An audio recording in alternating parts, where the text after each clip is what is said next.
Kita sudah mendapatkan penjelasan dari mu'allif bagaimana kedudukan mahabbah bagi seorang hamba, bahwasanya mahabbah ini adalah dikatakan oleh beliau ghayatul qaswa minal maqamat wa zirwatul ulya minad darajat. Tujuan yang paling tinggi dari seorang hamba dan kedudukan yang paling tinggi dari seorang hamba ketika dia memiliki mahabbatullah, kecintaan kepada Allah Azza wa Jalla.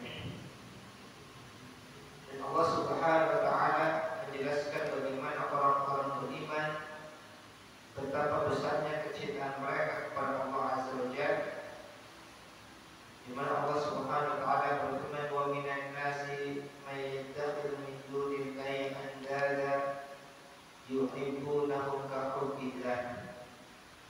Dan ada di antara manusia orang yang menjadikan tandingan-tandingan selain Allah, yang mana mereka mencintai tandingan-tandingan tersebut sebagaimana mereka mencintai Allah. Walladzina amanu asyadda hubban lillah. Adapun orang-orang beriman, mereka adalah orang-orang yang sangat kuat kecintaannya kepada Allah Azza wa Jalla. Ikhwani wa akhwati a'adzallahu iyyakum. Pada bagian berikutnya masih di dalam pembahasan tentang mahabbatullah. Di sini mu'allif menjelaskan bagaimana besarnya nikmat yang Allah berikan kepada hamba, yang itu menjadi sebab bagi seorang hamba untuk mencintai Allah Subhanahu wa taala. Di halaman 103 beliau mengatakan, fa khairuhu ilaihi nazir wa syarruhu ilaihi sa'id. Kata beliau, kebaikan-kebaikan yang senantiasa Allah berikan kepada hamba itu senantiasa datang dari Allah Subhanahu wa taala. Kebaikan-kebaikan Allah senantiasa berikan kepada para hamba, dan sebaliknya keburukan-keburukan hamba akan senantiasa naik kepada Allah Azza wa Jalla, akan dikatai oleh Allah Azza wa Jalla. Yatahabbabu ilaihi bi ni'amihi wa huwa ghaniyyun 'anhu. Allah Subhanahu wa taala senantiasa mencurahkan, menunjukkan kecintaannya kepada hamba-hambanya bidi'amihi, dengan nikmat-nikmatnya, sebagai bukti kecintaan Allah kepada hamba-hambanya ketika Allah memberikan kepada mereka berbagai macam nikmat-nikmat yang dibutuhkan hamba. Wa huwa ghaniyyun 'anhu.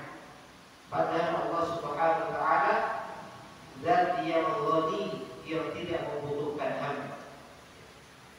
Allah Subhanahu wa taala memberikan kebaikan-kebaikan kepada kita dalam keadaan Allah tidak membutuhkan sedikit pun dari kebaikan-kebaikan hamba. Wal 'abdu yatabaghalu ilaihi bil ma'asi. Di sisi lain kata beliau, ketika Allah Subhanahu wa taala senantiasa menunjukkan kecintaan kepada hambanya dengan berbagai macam nikmat-nikmat yang Allah berikan, ya. Padahal Allah zat yang sangat tidak membutuhkan kebaikan-kebaikan hamba. Tidak sebagaimana kita. Tidak bagaimana seorang hamba ketika dia memberikan kebaikan-kebaikan karena dia ada kebutuhan. Allah Subhanahu wa taala zat yang ghani, yang tidak butuh kepada kebaikan-kebaikan hamba. Tidak sedikit pun berkurang kekuasaan Allah ketika hamba tidak berbuat baik kepadanya. Maka dengan keadaannya seperti ini, di sisi lain para hamba-hamba menunjukkan ketidaksukaannya, kebenciannya dengan berbagai macam maksiat-maksiat yang dia kerjakan, dengan berbagai macam pelanggaran-pelanggaran yang dia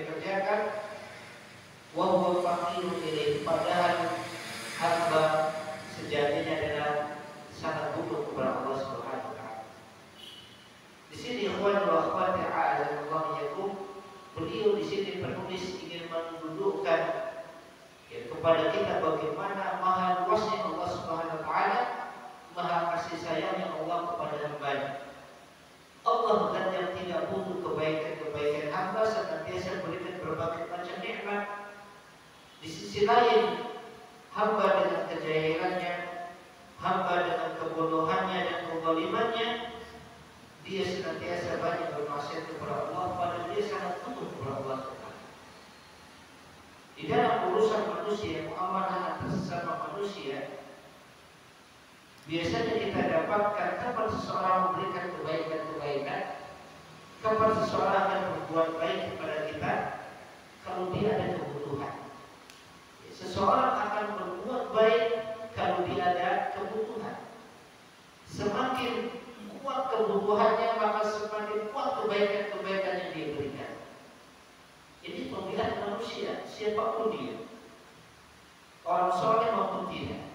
Namanya tabiat manusia. Seseorang ketika dia sangat mengharapkan sesuatu, sangat membutuhkan sesuatu, maka dia akan semakin besar kebaikan-kebaikan yang dia berikan kepada orang yang diharapkan. Itu manusia. Semakin dia butuh, maka semakin banyak kebaikan-kebaikan, pertolongan yang dia lakukan. Adapun Allah Subhanahu wa taala dalam badan Allah Ghaniyun, Allah tidak butuh dengan makhluk. Tidaklah ketaatan makhluk akan menambah kekuasaan Allah, sebagaimana maksiatnya makhluk tidak mengurangi kekuasaan Allah. Jangan dikira kalau dengan semakin hamba taat, kekuasaan Allah akan bertambah, atau dengan banyaknya hamba yang bermaksiat Allah berkurang kekuasaannya. Tidak. Allah zat yang Ghaniyun 'an ibadihi. Allah zat yang tidak butuh kepada hambanya, tetapi hamba yang sangat butuh kepada Allah Subhanahu wa taala. Dalam kondisi seperti ini, Allah Subhanahu wa taala banyak memberikan nikmat-nikmatnya, padahal dia tidak butuh. Sebaliknya, hamba yang sejatinya dia sangat butuh kepada Allah, tetapi dia tidak banyak memberikan hak-hak Allah yang semestinya. Dia banyak bermaksiat kepada Allah Subhanahu wa taala, justru dia berikan hak-hak Allah kepada makhluk yang lainnya. Ini menunjukkan kezaliman hamba. Maka ketika seorang memahami hal tersebut, maka sudah semestinya dia semakin kuat kecintaannya kepada Allah Subhanahu wa taala. Fala ihsanuhu wa barruhu wa in'amuhu alaihi yasudduhu an ma'siyatihi. Maka kebaikan-kebaikan yang Allah berikan kepada hamba-hambanya, nikmat-nikmat yang Allah berikan kepada hamba-hambanya, itu tidak menjadikan hamba terhalangi untuk bermaksiat kepadanya. Dengan nikmat-nikmat yang banyak Allah berikan, ternyata hamba masih banyak bermaksiat kepada Allah, masih terus bermaksiat kepada Allah Subhanahu wa taala. Sebaliknya kata beliau, wala ma'siyatul 'abdi wa la ummuhu bi qat'i ihsan rabbi anhu. Sebaliknya, maksiat-maksiat yang dilakukan hamba kepada Allah itu tidak menjadikan Allah memperhatikan kebaikan-kebaikan yang diberikan kepadanya. Maka dari sini ikhwani wa akhwati a'azallahu yakum, kita memahami betapa luasnya rahmat dan kasih sayang Allah Subhanahu wa taala, betapa luasnya sifat rahmat Allah berikan kepada hamba-hambanya. Karena Allah adalah zat Rahman, dzur rahmatin wasi'ah. Allah adalah Ar-Rahman, zat yang memiliki rahmat yang luas yang Allah berikan kepada seluruh hamba-hambanya. Kemudian beliau mengatakan, wa aydan wa kullu man tuhibbuhu minal khalqi wa yuhibbuka innama yuriduka li nafsihi wa gharaduhu minka wallahu subhanahu wa ta'ala yuriduka lahu. Kemudian beliau mengatakan, demikian juga kata beliau, setiap manusia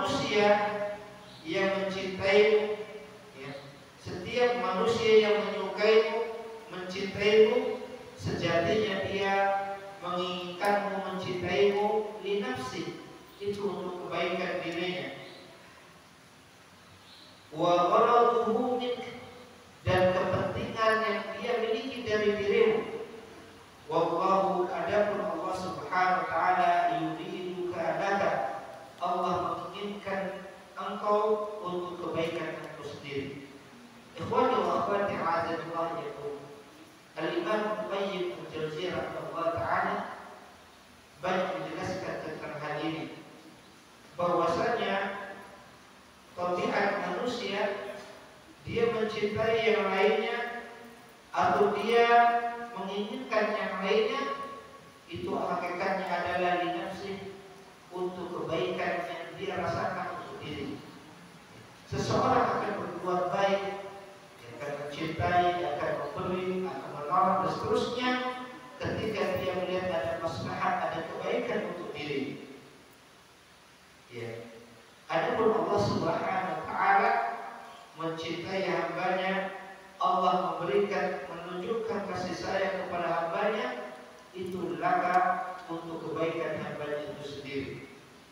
Fa kullu man tu'amiluhu minal khalqi in lam yabra 'alaika lam yu'amilka. Kata beliau kembali menjelaskan sebagaimana ini disampaikan oleh Imam Qayyim Al-Jauziyah rahimahullah taala, setiap orang yang bermuamalah kepadamu, setiap manusia yang bermuamalah kepada manusia yang lain, illam yabrah 'alaika lam yu'amilka, kalau dia tidak melihat ada keuntungan di dalam muamalah tersebut, maka dia tidak akan bermuamalah kepadamu. Itu tabiat manusia. Memang kita tabiatnya demikian. Seseorang akan menjalin muamalah dengan saudaranya yang lain kalau di situ ada kebaikan, kalau di situ ada keuntungan, imma keuntungan dunia, imma keuntungan akhirat. Dan tidak ada seseorang yang beramal tanpa pamrih. Setiap orang pasti beramal ada pamrihnya, ada yang diharapkan. Hanya saja berbeda antara ahli dunia dan ahli akhirat. Adapun ahli dunia, pamrih-pamrih yang diharapkan adalah batasannya dunia. Ketika dia melihat kebaikan-kebaikan dunia, keuntungan-keuntungan dunia, potensi-potensi dunia ada di dalam muamalahnya, maka dia akan lakukan muamalah tersebut.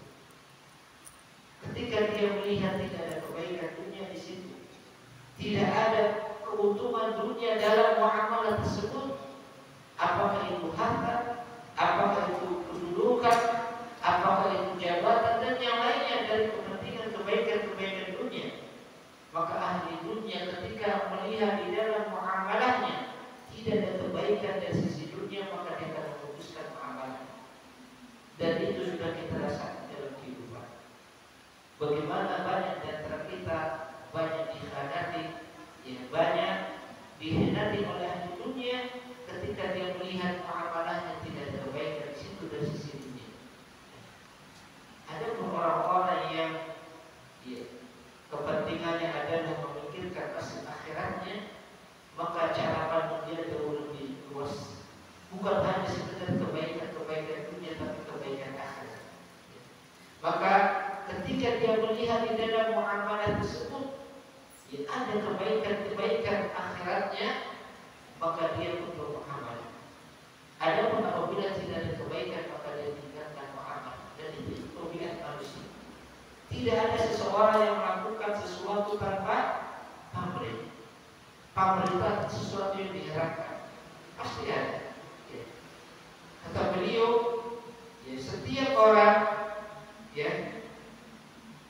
itu ketika bermuamalah, itu akan melihat keuntungan. Illa yabrah 'alaika lam yu'amilka. Apabila ketika dia menjalin muamalah denganmu dan dia melihat tidak ada keuntungan di situ, lam yu'amilka, maka dia akan memutuskan muamalahnya, tidak akan melanjutkannya.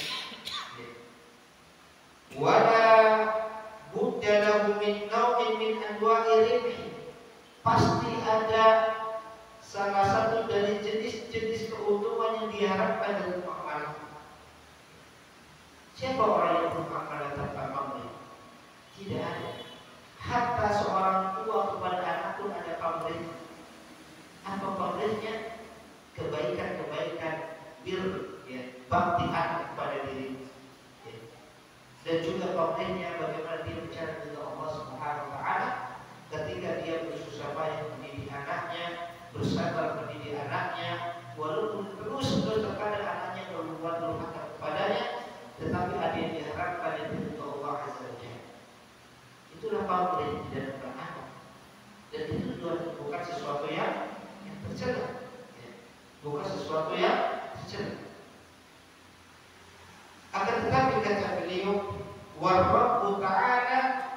innama yu'amiluka litabraha anta alaihi a'zama rizqi wa a'la.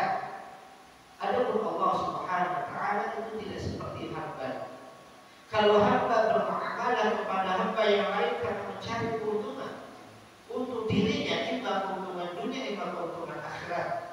Siapapun hamba, adapun Allah Subhanahu wa taala, ketika Allah Subhanahu wa taala bermuamalah kepada hambanya, ya, maka litabraha anta alaihi a'zama rizqi wa a'la.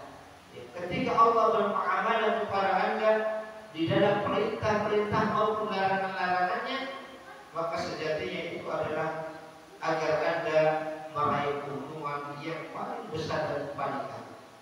Jadi kebaikan untuk hamba itu sendiri.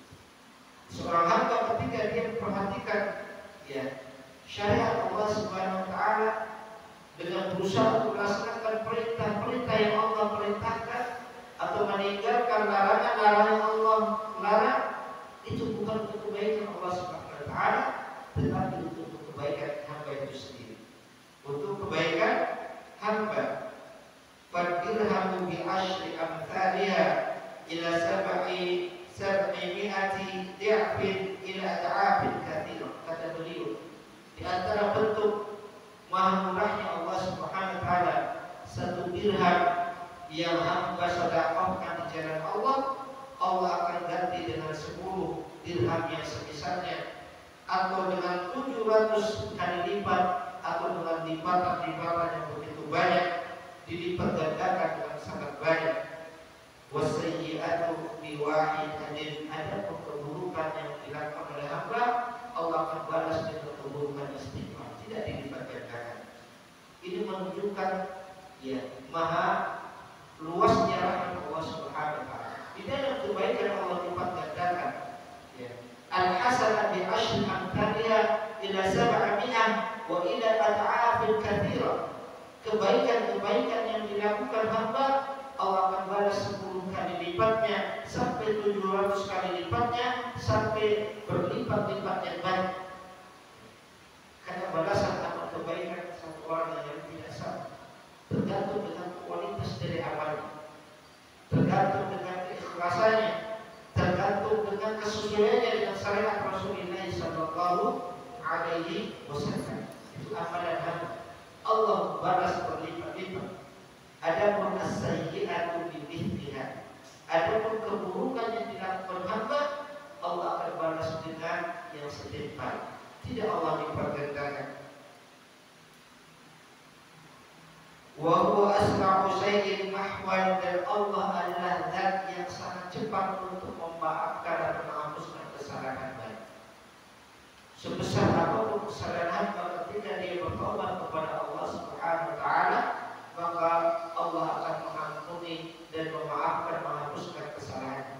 Maka ikhwani wa akhwati a'azallah yakum, zat yang seperti ini sifatnya, maka lebih layak untuk kita cintai, lebih layak untuk kita agungkan daripada yang selain. Wa aidan wa huwa subhanahu khalaqaka li nafsihi wa khalaqa kulla syai'in laka fid dunya wal akhirah. Demikian juga kata beliau, di antara perkara yang mengharuskan kita untuk senantiasa mencintai Allah Subhanahu wa taala, Allah telah menciptakan engkau, Allah menciptakan kita semua untuk dirinya, untuk beribadah kepadanya. Wa ma khalaqtul jinna wal insa illa liya'budun. Tidaklah aku ciptakan jin dan manusia kecuali agar mereka senantiasa beribadah hanya kepadamu. Wa khalaqa kulla syai'in laka fid dunya wal akhirah.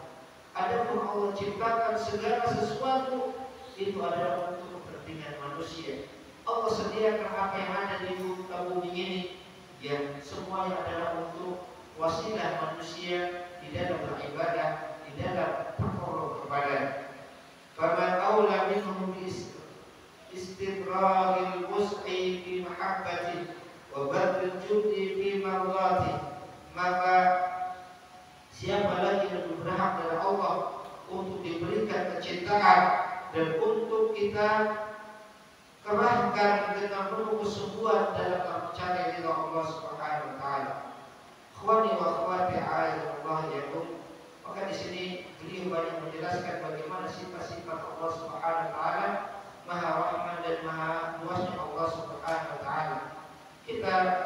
lanjutkan, kita tidak bacakan semuanya. Kemudian beliau di dalam halaman 104 beliau mengatakan,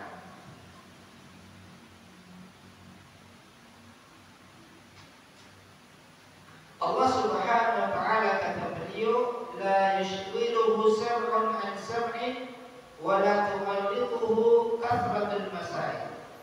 Allah Subhanahu wa taala tidak pernah tersibukkan ya di dalam mendengarkan ya ucapan-ucapan hamba, dan Allah tidak pernah ya tersibukkan di dalam banyaknya permintaan-permintaan hamba.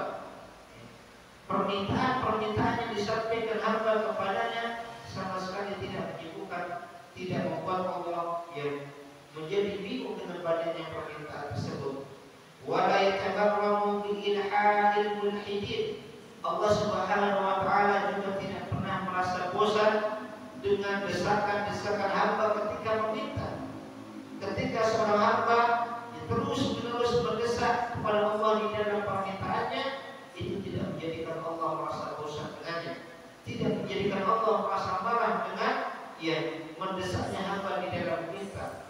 Bal yuhibbul mulhidina fid du'a. Bahkan Allah Subhanahu wa taala senantiasa mencintai hamba-hamba yang terus-menerus mendesak di dalam permintaan. Ini Allah Subhanahu wa taala. Berbeda dengan kita manusia. Kita kalau dimintai orang kemudian yang minta terus, maka biasanya kita merasa marah, kita bosan, kita marah, dan seterusnya. Kalau sekali, dua kali mungkin masih ditolerir. Berkali-kali terus minta terus, jadinya kesal. Itu manusia. Adapun Allah Subhanahu wa taala justru cinta kepada hamba yang terus-menerus mendesak di dalam permintaan. Terus-menerus mereka mendesak seperti anak kecil yang meminta kepada orang tuanya. Kita lihat ketika ada anak-anak meminta kepada orang tuanya sesuatu yang diinginkan dan belum diberikan kepada orang tuanya, tapi akan terus mendesak. Itu yang dinamakan dengan ilhad. Jadi ilhad itu artinya mendesak yang di dalam meminta sampai dia mendapatkan apa yang dia minta. Allah Subhanahu wa taala sangat mencintai sifat demikian.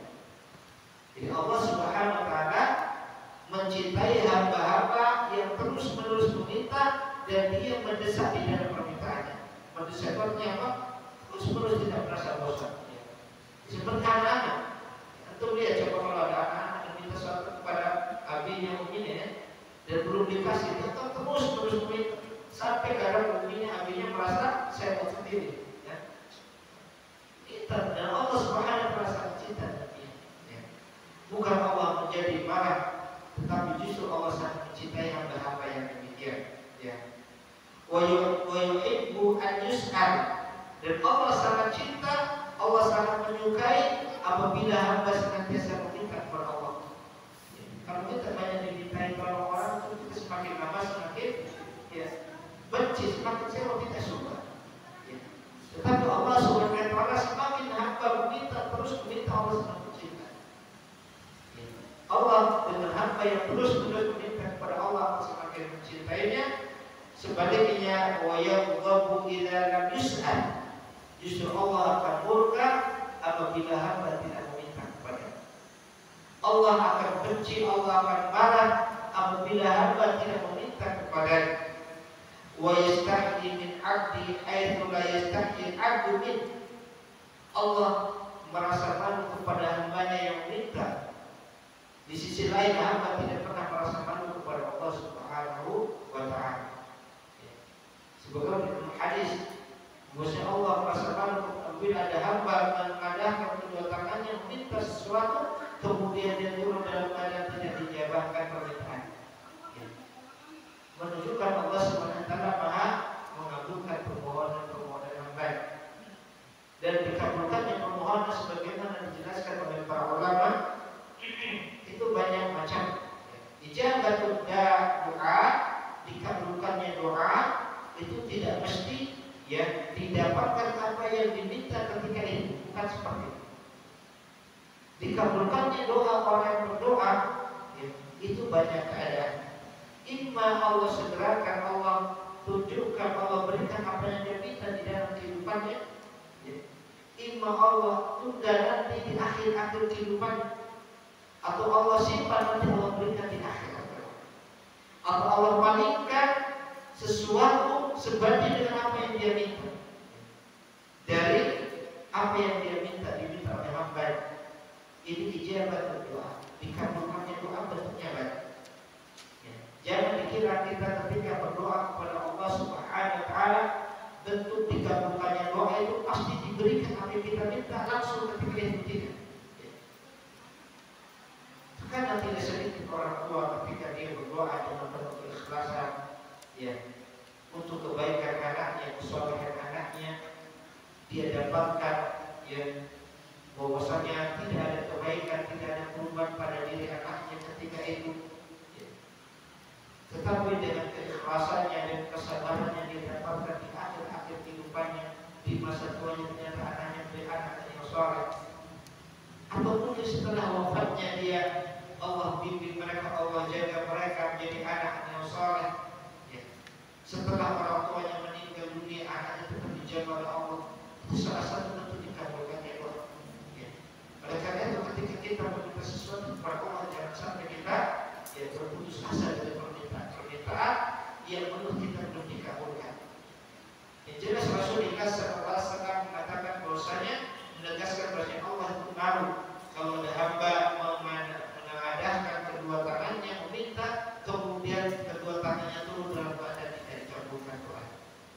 Ini Allah Subhanahu wa taala. Wa yasturuhu haitsu la yasturu nafsu. Dan Allah senantiasa menutupi aib-aib hambanya, di mana hamba banyak tidak menutupi aib dirinya, keburukan-keburukan diri.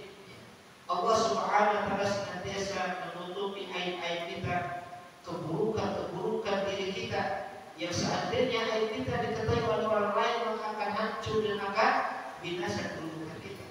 Allah senantiasa tutupi aib-aib kita. Di sisi lain terkadang hamba mereka justru tidak mampu untuk menutup keburukan-keburukannya sendiri. Makanya membuka aib diri sendiri itu sesuatu yang dilarang di dalam syariat. Membuka keburukan, membuka kejelekan itu tidak diperbolehkan. Ya. Apabila kita mendapatkan keburukan pada diri kita, kemudian Allah berikan karunia kepada kita kesadaran, kemudian kita bertobat, maka kita bertobat. Kalau itu tidak ada yang mengetahui, maka jangan disampaikan kepada orang lain. Hanya kita dan Allah yang Maha tahu, ya. Dan kita bertobat kepada Allah Subhanahu. Tidak perlu disampaikan kepada yang lain. Dulu saya telah melakukan ini, kemarin saya melakukan masalah. Itu bukan sesuatu kebaikan. Sesuatu yang Allah tutupi jangan dimunculkan, ya. Jangan ditampakkan. Kemudian wa yarhamuhu haitsu la yarhamu nafsah. Dan Allah Subhanahu wa taala senantiasa menyayangi hambanya, di mana hamba banyak tidak menyayangi dirinya sendiri. Di antara bentuk hamba tidak menyayangi dirinya sendiri yaitu ketika seorang hamba melakukan perbuatan-perbuatan yang itu akan mendatangkan madarat bagi diri. Itu bentuk dia tidak sayang kepada diri.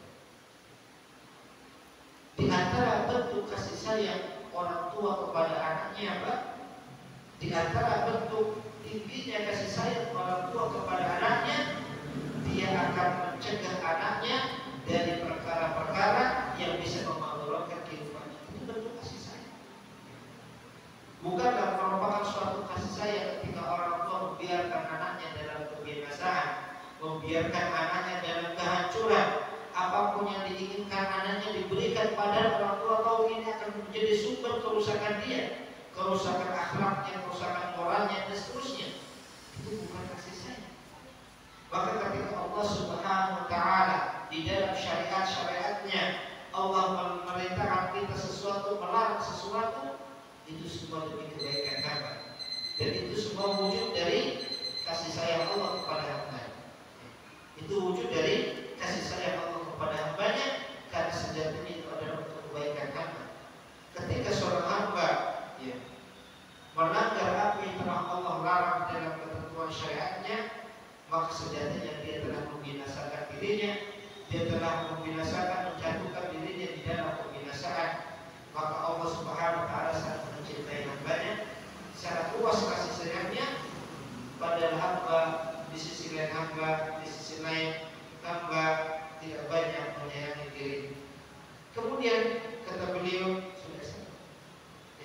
Ada belum studi perhatikan.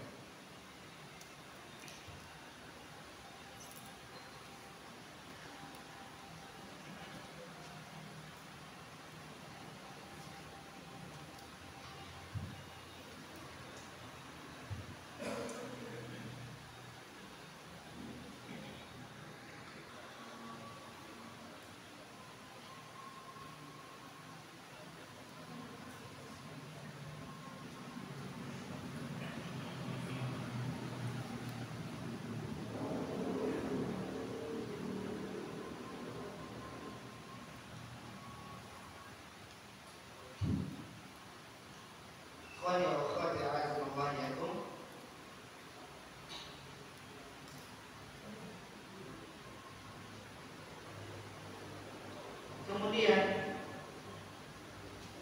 beliau kembali menjelaskan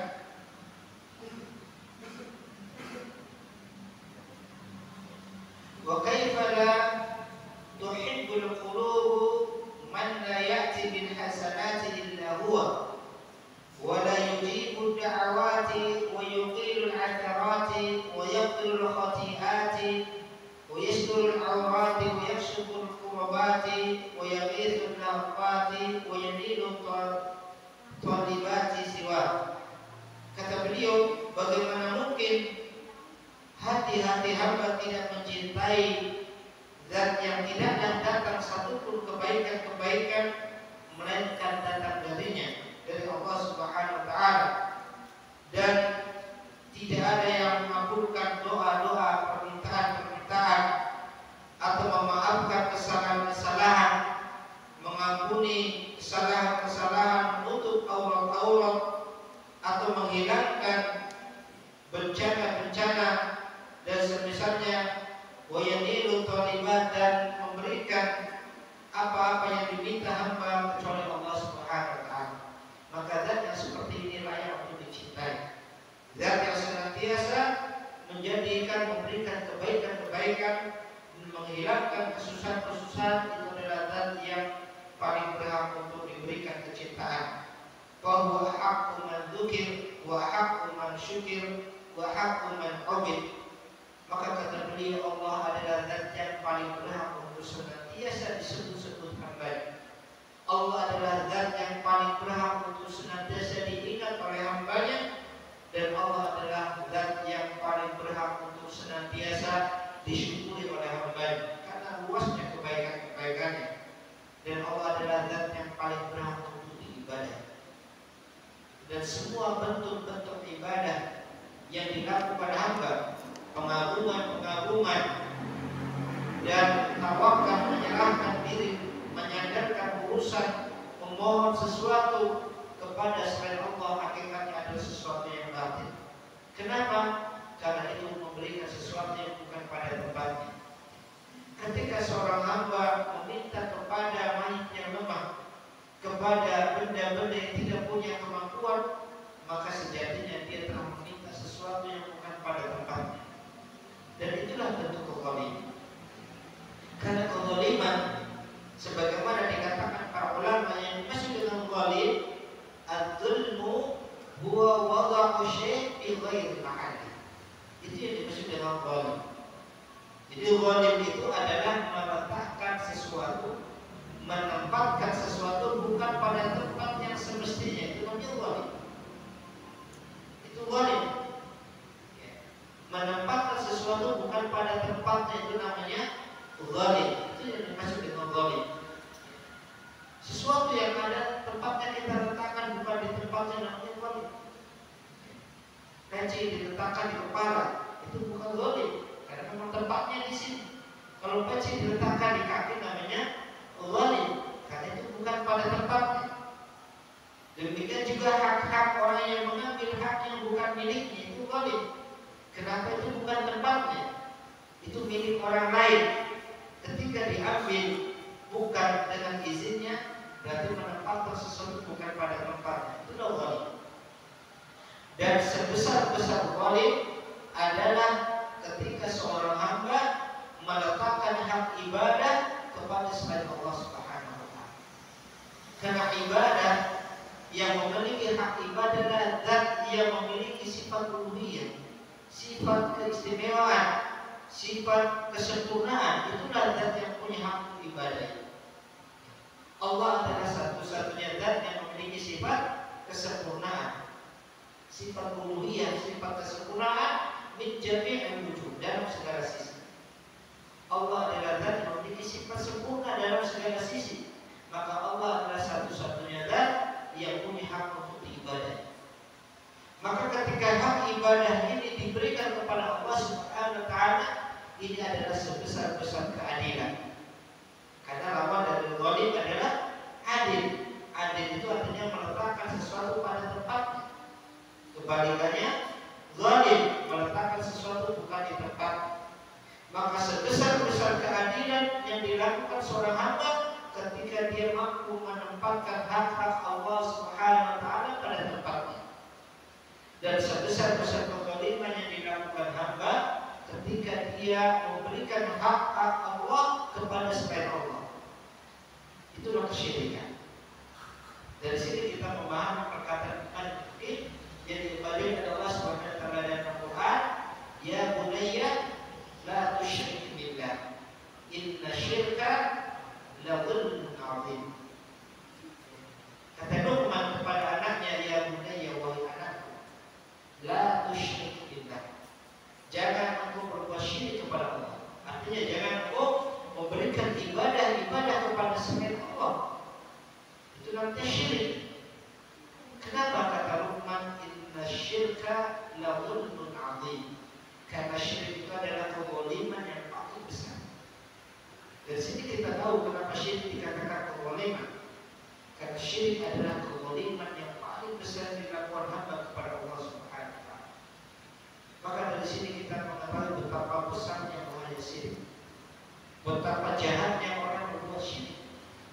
Pada zaman sekarang ini ketika masalah ini tidak dipahamkan, seseorang tidak memahami tentang besarnya hak Allah Subhanahu wa taala, karena mereka tidak memahami tentang besarnya kedudukan Allah Subhanahu wa taala, kemudian dengan mudahnya, dengan ringannya dia meminta kepada selain Allah, dengan ringannya tanpa merasa berdosa, tanpa merasa bersalah, dia meminta keberkahan hidup kepada selain Allah. Dia menggantungkan urusannya kepada benda-benda, kepada benda-benda keramat, kepada tempat-tempat keramat, atau kepada wali-wali yang dikeramatkan sudah meninggal dan seterusnya.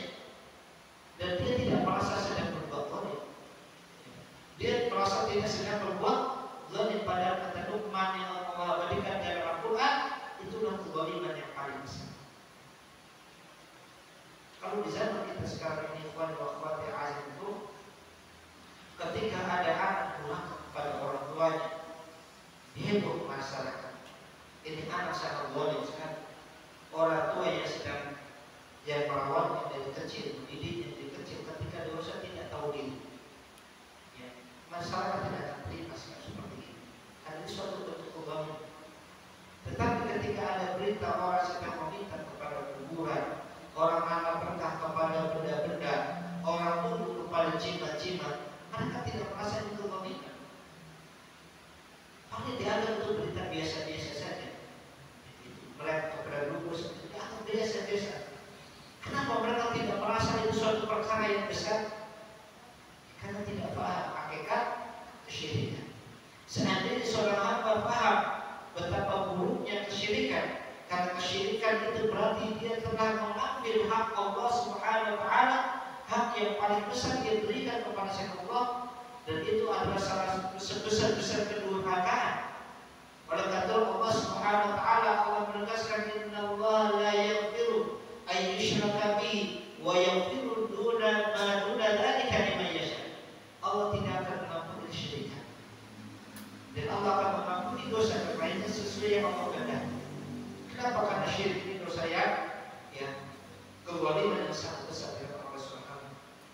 Maka kata beliau, Allah wa ahaqqu man 'ubid, Allah adalah zat yang paling berhak untuk diibadahi hamba. Tidak ada selain Allah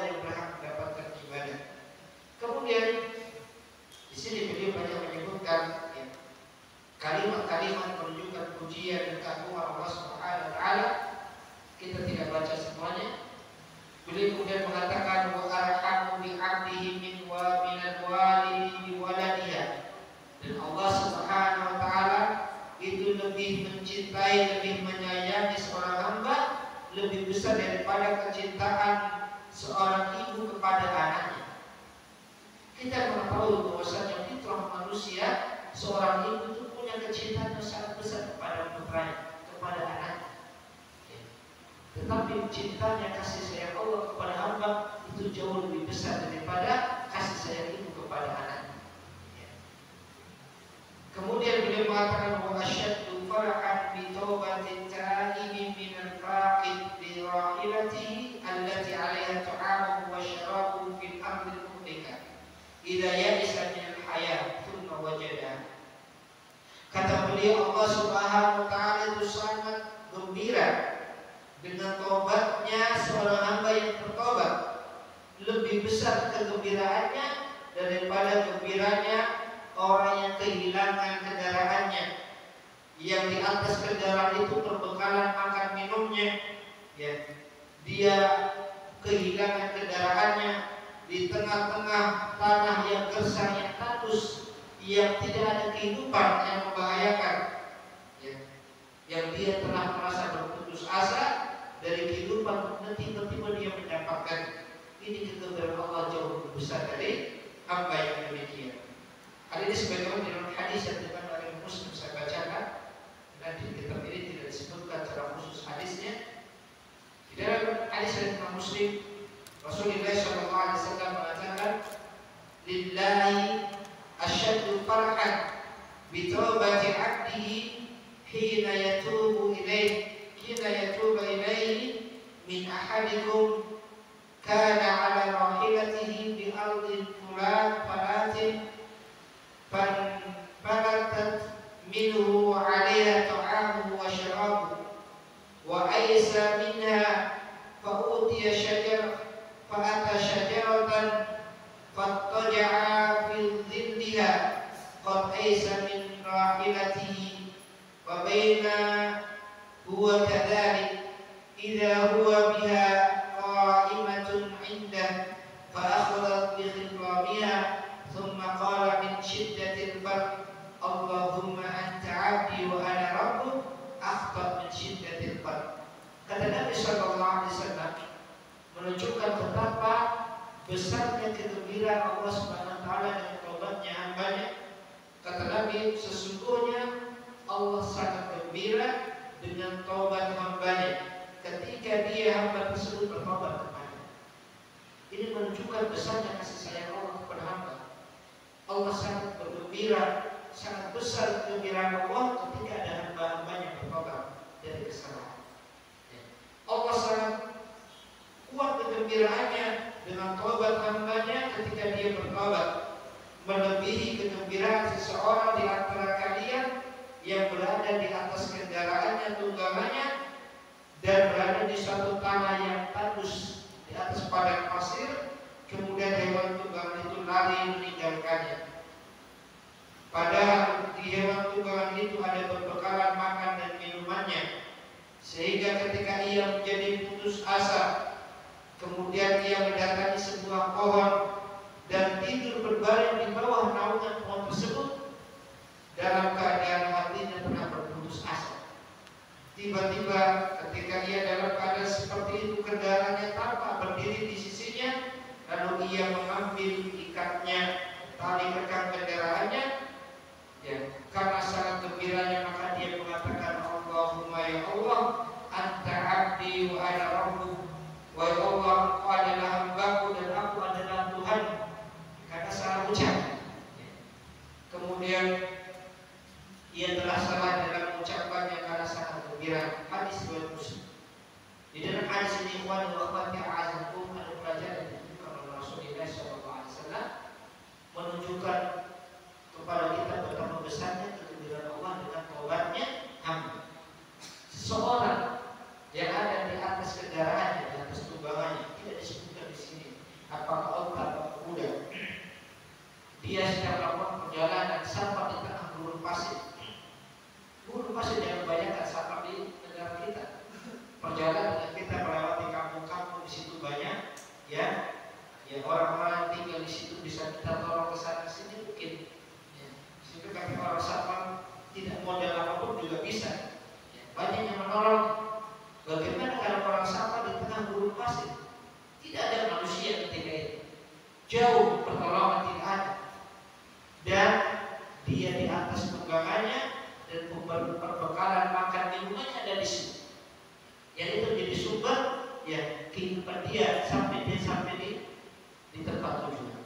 Di tengah-tengah kehidupan seperti itu kata Nabi Shallallahu Alaihi Wasallam, kemudian tiba-tiba dia kehilangan ya kendaraan yang tunggangannya beserta semua bekalnya.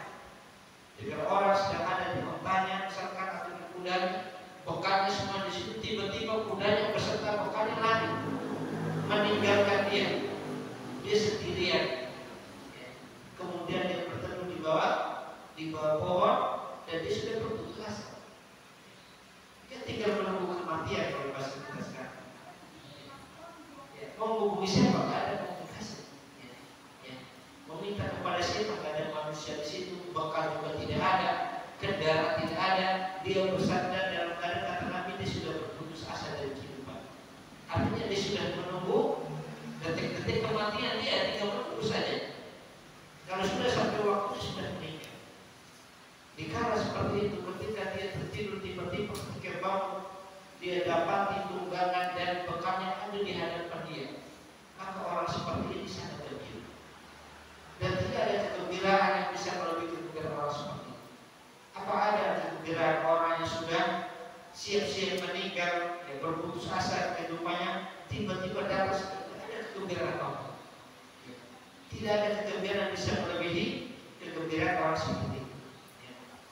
Maka kata Nabi SAW, Allah jauh lebih besar kegembiraan orang seperti ini. Menunjukkan apa? Allah sangat gembira dengan tobatnya hamba. Ma'asyiral muslimin ikhwani wa akhwati a'azzallahu iyyakum. Kemudian beliau kembali melanjutkan di halaman 105, kita tidak baca semuanya. Wa mahabbatullah azza wa jalla hiya hayatul qulub. Kata beliau, mahabbatullah, kecintaan kepada Allah Subhanahu wa taala yang ada pada hamba itu adalah hayatul qulub, sumber hidupnya hati. Ya, sumber kehidupan hati hamba ketika tertanam di dalamnya ada kecintaan kepada Allah Subhanahu wa taala.